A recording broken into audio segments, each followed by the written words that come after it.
Welcome to Tying Michigan's Best Trout Flies. Today we're going to be doing a new, if there is such a thing as a new hex pattern. It's my Hex Emerger, and it's just started this year really, this last season. I tied some and distributed a few, and the results of this fly were just tremendous. I think you're really going to enjoy this pattern. So let's get started on the Hex Emerger.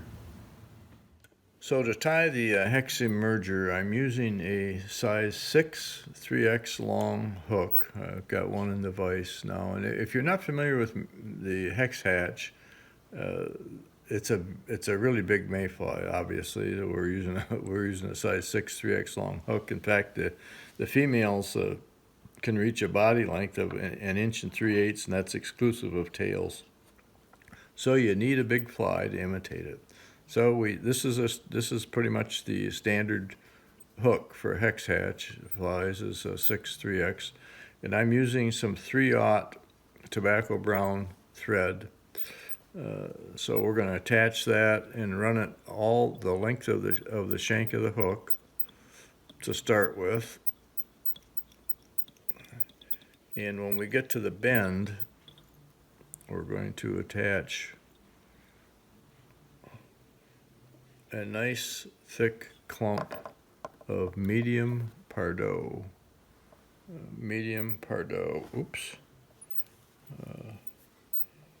Like this. It's hard sometimes to find it long enough to tie these big flies, but so you have to sometimes cheat a little bit when you attach it here. But I like a nice thick clump because this is going to make a part of the trailing shuck. And ideally we want to have the length of the shank if we can. So we're going to have to just get down here as close as we can and attach that firmly here. And this fly is going to have a ribbing on it. And so we'll use some grizzly hackle for the rib.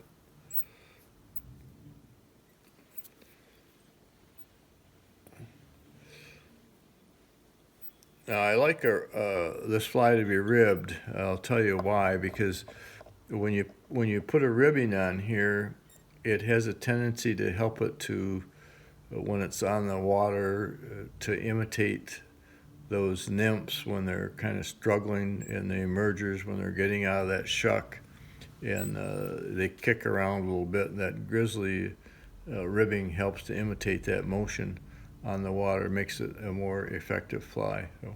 And the body on this fly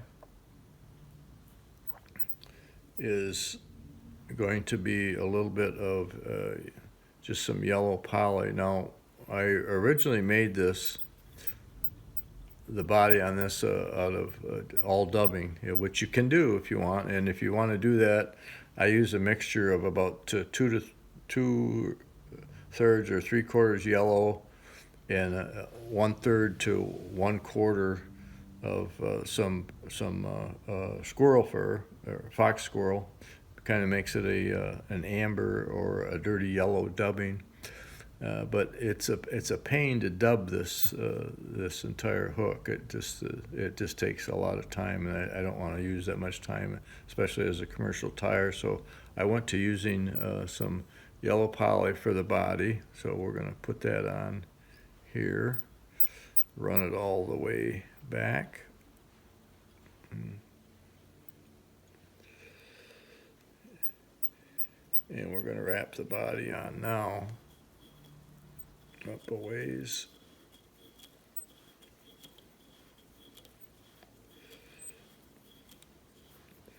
To about there.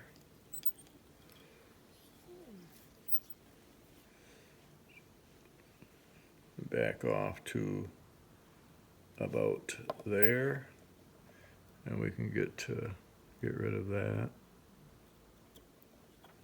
And now we want a little overbody on this, and the reason for that is the overbody is going to combine here at the bend with this Pardo to make a really nice imitation of a trailing shuck. And so to put the overbody on, I use a little bit of deer hair, and you don't need a really thick clump for this, just maybe a clump like that. And don't worry about whether the tips are even. We're just kind of imitating a scruffy, the trailing part of the thorax on that nymph when it casts its shuck, and the little legs and the thorax. So it doesn't have to be stacked. It can be pretty rough. So in that case, we want to run this past the bend a bit, about that far, and up to there. So we'll trim it there and attach it like this, and run the thread back, and we'll cinch it down there. So you notice that flare, and there's the other part of your trailing shuck. And we're going to rib it now. We'll bring our grizzly forward and open spirals and up to there, and tie that off there. So now we've got the ribbing on, and we're going to take a little bit of that dirty yellow dubbing that I mentioned earlier, and make a little bit of a thorax out of that, like this. It kind of looks like this after you mix it up.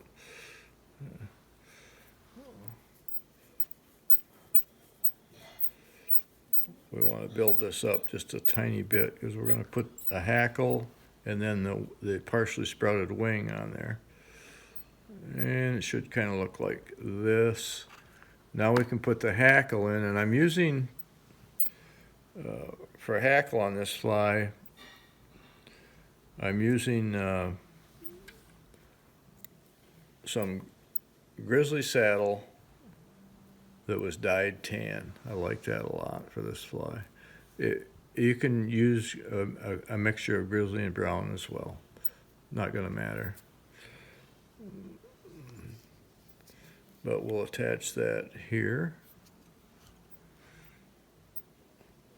And now our partially sprouted wing is going to go in here. We're going to make that out of the same piece of deer hair that we used for the overbody. And when you make this wing, you want to make it, remember this is an emerger style, so you don't want this the full length of the shank like that.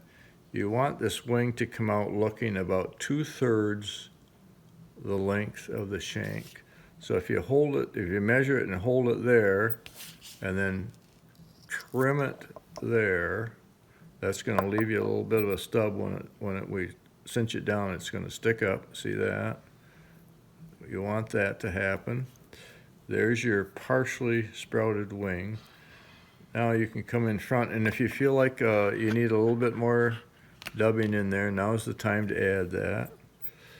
And we'll just throw a little bit more in front of that.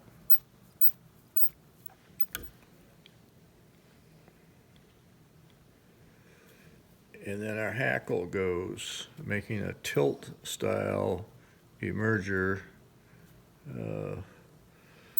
And I don't put a whole lot of hackle on these.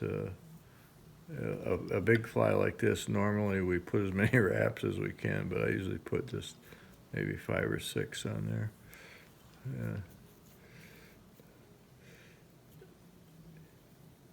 And just tie it off at the front.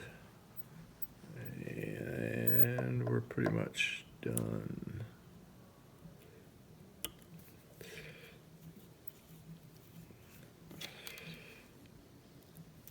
We'll finish the head. I think I got a errant hackle up here.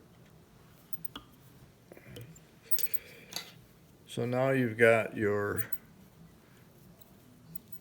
tilt wing style Hex Emerger.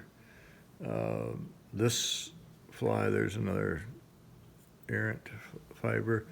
This fly had its maiden voyage this summer, and it got rave reviews. So it's a very effective. Tie some up and give it a try during the hex hatch. I'm sure you're going to enjoy the results. Thanks for watching. We'll see you the next time.